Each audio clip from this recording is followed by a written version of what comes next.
Selamat datang kembali di channel Oyen GG. Di video kali ini, kita akan melanjutkan cerita Donghua Battle Through Devon. Ayo langsung aja ke alurnya. Ketika kucing itu mendengar apa yang dikatakan Xiaoyan, pupil matanya menyusut dan memiliki metalitas seperti itu. Jika dia bergerak lagi, sepertinya tidak akan berpengaruh.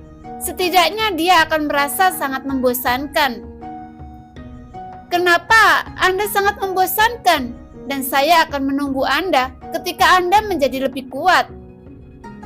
Kucing itu berkata dan tersenyum kecut yang tampak memperlihatkan ketidaksenangan di wajahnya. Senior, saya meminta keberuntungan dari kehidupan saya sebelumnya. Xiaoyan langsung mengepalkan tinjunya pada kucing itu. Seolah-olah dia tidak peduli si Mao itu baru saja menggodanya. Hahaha, Anda lebih baik dari kehidupan Anda sebelumnya. Sepertinya, bahkan Anda tidak memiliki ingatan dari Gu Zhongsheng. Dan saya khawatir Anda tidak mengenal saya saat ini. Kucing itu tersenyum. Hanya saja ketika dua baris gigi tajamnya terlihat, Xiaoyan tidak tahu apakah dia sedang tertawa atau sedang marah. Ketika Xiaoyan melihat pemandangan itu, dia menggelengkan kepalanya. Meskipun dia tidak memiliki rasa takut di matanya, tetapi Xiaoyan tahu bahwa kekuatan kucing di depannya tidak dapat diduga. Namun, hal yang paling penting adalah kucing itu muncul saat Xiaoyan menyentuh kekuatan abadi dalam tubuhnya. Karena cara penampilannya sangat aneh, yang membuat Xiaoyan tidak pernah bertanya tentang identitasnya. Kucing ini seharusnya kurang lebih sama dengan Jie. Mereka berdua milik kesadaran dunia. Senior, saya mengetahuinya dari senior Jie. Sama seperti yang dia katakan bahwa dia milik dunia. Apakah Anda seperti dia? Xiaoyan bertanya tanpa ragu-ragu. Namun ini hanyalah tebakan Xiaoyan. Anda bisa menggambarkan kehendak dunia seperti ini sepanjang waktu, tetapi dia tidak dapat mengalahkan saya. Kucing itu berkata dengan bangga dan mengangkat baunya sedikit. Saya tidak tahu gelar apa yang senior miliki. Xiaoyan berkata dengan rasa hormat. Tidak peduli dia dihormati atau tidak dihormati di kehidupan sebelumnya. Tetapi untuk saat ini, dia adalah Xiaoyan di kehidupan saat ini. Jadi dia harus memiliki rasa hormat. Dalam kehidupan keabadian, saya dikenal sebagai dewa abadi dan dewa keabadian. Yang terakhir lebih banyak ingat. Saya harap Anda dapat mengingatnya ketika kita bertemu di lain waktu. Kucing itu perlahan berkata. Dan Xiaoyan dapat mendengar bahwa dia masih agak bangga dalam nada bicaranya. Dibandingkan dengan Anda, tampaknya Anda seperti bagian dari dunia, tanpa sifat duniawi dan perasaan dewa abadi di depan saya. Awalnya, Xiaoyan berharap untuk bisa mengatakan sesuatu, tetapi dia berbatuk 2 kali dan menahan kata-kata itu. Karena jika dia mengatakan beberapa kata lagi tentang keberadaan semacam ini, lebih tepatnya untuk bisa memiliki kata-kata untuk menyanjung kucing ini. Mungkin itu bisa memberikan keberuntungan saat dia bahagia. Seharusnya seperti namanya, Dewa Keabadian. Anda harusnya bertanggung jawab atas terobosan semua makhluk yang akan menerobos keabadian. Xiaoyan berkata dengan ekspresi terkejut di wajahnya, yang membuat kucing itu terlihat tersenyum. Karena Xiaoyan menyadari bahwa dia memiliki mulut kucing itu sedikit terangkat. Xiaoyan hanya berpikir bahwa sanjungan ini ada di mulutnya. Wajar aja jika Anda ingin menjadi abadi, tetapi Anda harus dapat melewati level saya. Kucing itu berkata setelah mendapatkan sanjungan Xiaoyan. Jika ini masalahnya, apakah Anda harus secara pribadi memeriksa dewa pertempuran untuk menerobos menjadi dewa abadi? Xiaoyan bertanya lagi. Ketika kucing itu mendengar apa yang dikatakan Xiaoyan, dia tersenyum dan berkata, Jika Anda benar-benar ingin melihat tubuh dewa aslinya, Anda harus memiliki makhluk keabadian kecil. Jika Anda bukan reinkarnasi dari Gujongseng, Anda bukanlah diri Anda yang sebenarnya. Anda dapat melihat bahwa Simao terus menekan Xiaoyan saat dia berkata, sehingga dapat dilihat bahwa dia memiliki banyak kebencian terhadap Gujongseng sejak lama. Mendengar ini, Xiaoyan tersenyum karena dia tahu bahwa setiap perkataannya hanya untuk menghina dirinya. Namun Xiaoyan juga menyadari di dalam hatinya, karena dia tidak memiliki keluhan ataupun permusuhan dengannya. Jadi semua permasalahan mungkin terletak pada Gujongseng. Apa mungkin keduanya memiliki perseteruan? Sebagai teman ataupun musuh? Atau mungkin Gujongseng telah menindasnya secara sepihak?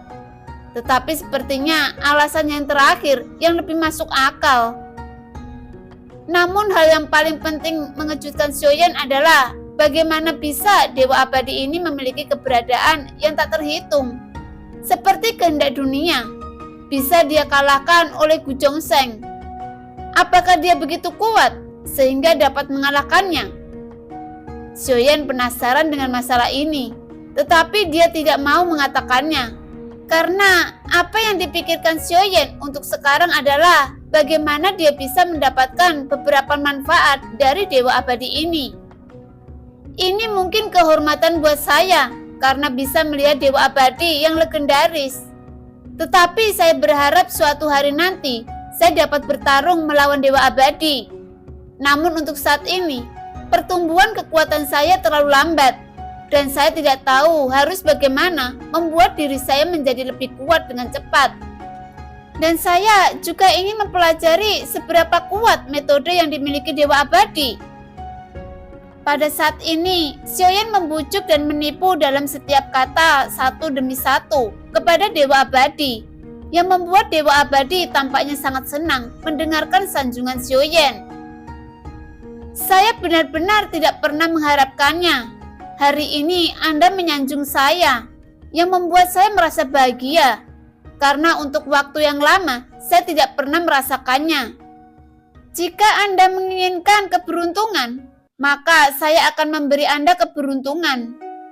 Sudut dari mulut kucing ungu hampir terbuka lebar yang memperlihatkan wajah yang bahagia dan terlihat bahwa dia sangat senang saat ini. Alasan mengapa dia bahagia bukan karena seberapa baik Xiaoyan untuk menyanjungnya. Namun sosok yang menyanjungnya adalah reinkarnasi dari Gujongseng. Namun di matanya, jiwa yang sama benar-benar menganggap Xiaoyan adalah Gujongseng. Karena alasan inilah mengapa dia menikmati momen ini dengan bahagia. Pada saat yang sama, setelah sosok itu mengatakannya, sebuah cahaya emas mengembun di antara kedua alis Dewa Abadi. Segera, seberkas cahaya emas menyelimuti Xiaoyan ke dalam lautan emas. Dalam hal ranah saya tidak dapat membantu Anda, tetapi dibandingkan dengan kekuatan yang saya dapat berikan kepada Anda adalah mengendalikan waktu ketika saya mengatur waktu. Keabadian mengalami regresi waktu yang luar biasa. Ketika Xiaoyan mendengar apa yang dikatakan Dewa Abadi, dia benar-benar terkejut. Karena Xiaoyan tidak asing dengan nama ini. Karena Xiaoyan secara pribadi telah mengalaminya. Namun Xiaoyan tidak tahu kekuatan seperti apa yang diperlukan untuk mengontrol waktu. Sepertinya Anda telah memberikan kepada seseorang sebelum Anda dapat menyadarinya. Dan itu telah digunakan oleh sisa jiwa dari kehidupan saya sebelumnya. Xiaoyan berkata perlahan. Saya melihat bahwa dia sangat menarik dan saya memberikannya. Dewa Keabadian menjawab Xiaoyan. Setelah kata-kata itu jatuh, Xiaoyan tersenyum kecut dan berpikir, apakah kucing ini telah lama menjadi Dewa Abadi, sehingga dia dapat memiliki ketertarikan pada satu sosok di antara semua orang. Tetapi Xiaoyan masih tidak mengatakan sepatah kata pun, karena dia telah mengalami kekuatan waktu, dan dia tahu bahwa kekuatannya dapat membuat waktu mundur. Dan itu tidak dapat dipercaya, karena dalam pertempuran, itu dapat digunakan dalam satu nafas. Karena dalam pertarungan Xiaoyan sebelumnya, ketika Suho menggunakan pengendalian waktu padanya, waktu berjalan mundur, dan itu dapat digunakan 5 kali. Jam pasir muncul di depan Xiaoyan, bahkan dengan 5 lompat waktu dapat digunakan. Itu sudah cukup mengubah situasi pertempuran. Pada saat ini, Dewa Abadi melemparkan jam pasir di depan Xiaoyan. Namun dapat dilihat bahwa jam pasir ini sangat aneh. Dia tidak memiliki pasir satu ujung dan kosong di ujung lainnya. Tetapi kedua sisinya dipenuhi pasir dan bebatuan. Ketika Xiaoyan melihat jam pasir di depannya dan berpikir keras, ini adalah pertanyaan ujian yang diberikan kepadanya oleh Dewa Abadi. Tetapi, apakah Xiaoyan bisa memahami waktu yang berjalan? Itu tergantung dengan keberuntungannya sendiri. Karena jam pasir digunakan untuk mengetahui berlalu waktu, tetapi itu digunakan bagi para praktisi. Waktu adalah perkiraan dan usia menjadi lebih kabur seiring berlalunya waktu. Sebaliknya, mereka menilai berlalunya waktu berdasarkan umur panjang apa yang dapat mereka rasakan. Sejarah penuh dengan jam pasir, inilah sebabnya ia tidak memiliki fungsi waktu perekaman. Tidak berpengaruh, Xiaoyan terus berpikir. Tampaknya ketika dia memikirkan hal ini, dia merasa akan menyentuhnya. Setelah beberapa saat, Xiaoyan perlahan mengangkat kepalanya. Dia tampak bingung dan matanya penuh dengan pikiran. Lalu dia berkata, "Apakah jam pasir ini berarti tidak ada waktu?"